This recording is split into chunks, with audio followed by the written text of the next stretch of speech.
Remember, I'm the stand-in for the stand-up. And you know, back when I did introductions, I forgot that I wanted to thank MHA for helping us. They were, Shallon has worked very, very well with me over the past few weeks, and they've allowed the comics to come to MHA and to practice and Skype and work with David. And so just give a round for MHA for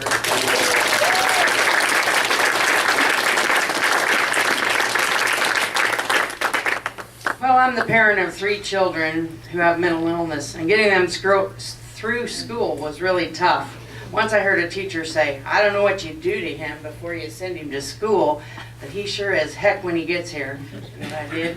I poked him with a cattle prod as hard as I could to make him really mad, so by the time he came home, he was nice and quiet. He was all wore out.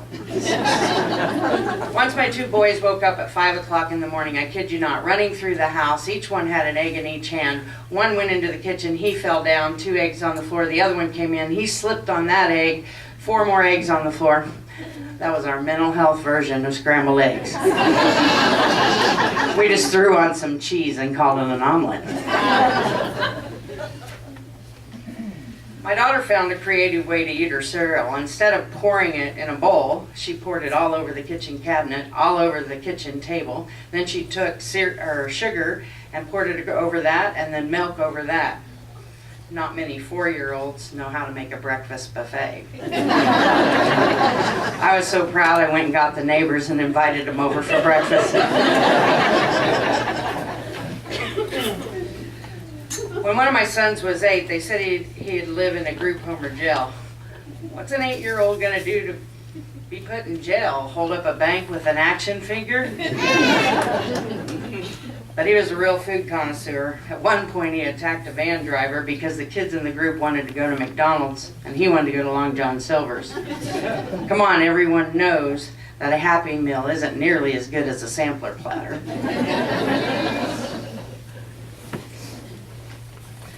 But you know, I prefer to see things in a positive light. Once my other son pulled the fire alarm at a rec center, but he wasn't acting out. He was preparing for a career as a security consultant.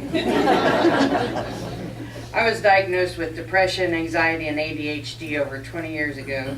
Finding a good provider was really, really hard. One kept giving me meds I couldn't afford. He told me, go to your work and get free samples. Like we had a Valium lick in the break room. It was right next to the Prozac bowl.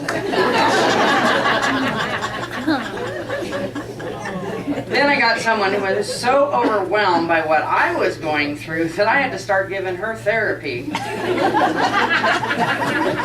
It's funny, I charged her $150 an hour. Then I had a med provider that put me on all kinds of drugs. Every time I told her something was wrong, she would just add a new drug. Well, I understood what the Prozac was for, but I never did figure out what the Viagra was for.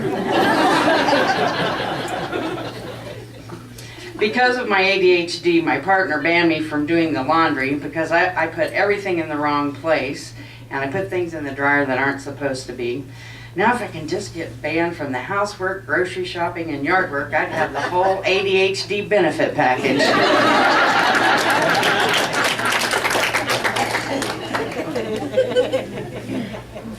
I also travel a lot, and I sometimes got into where I was going and realized I forgot to pack my underwear.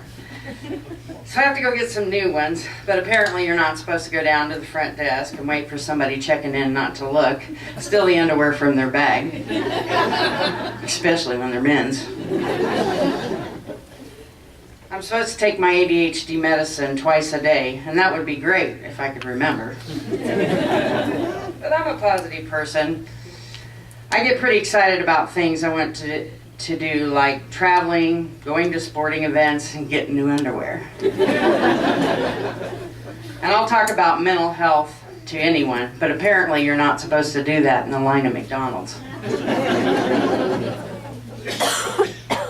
You know, working in mental health really puts things into perspective. Once I was working with some parents who had children with mental illness, and I went home and I told my friends that I see these people every day who are worse off than I am, and it humbles me. And my friends looked at me and said, Sherri, that's who you are to us. My son had separation anxiety, and once I took him to school, and he didn't want to go, so he threw himself down in the lawn and said he was having a heart attack. That was last week at Fort Hays State University.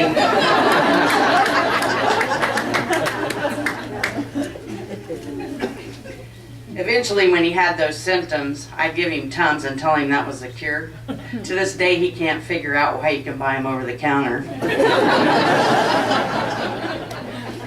My sons also have ADHD, and boys with ADHD, well, they wait till the last minute to go to the bathroom. Once I was driving down the highway about 65 miles an hour, and my son had to go, so he just stood up, whipped his pants down, and started peeing. I grabbed a cup, trying to catch and drive 65 miles an hour down the highway. Well, I learned two things that day. He needs to go to the bathroom before we go for a drive, and I need a bigger cup.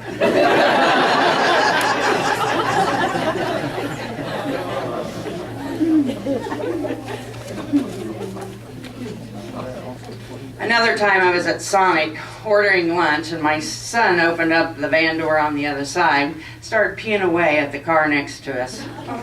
I turned around to him and I said, "Matthew, that is so inappropriate. Next time, do it out the back of the van."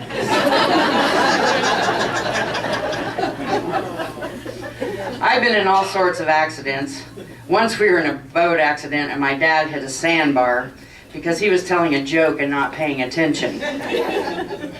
I didn't mind going flying out of the boat, landing on the sticks, but I was really pissed off that the joke wasn't funny. That's not true. My dad tells really good jokes. Because of all the accidents I've been in, I am a terrible passenger. I duck. I put my foot through the floor, I grab this, and that's before you even start the car. So who wants to give me a ride home? That's it. Thank you.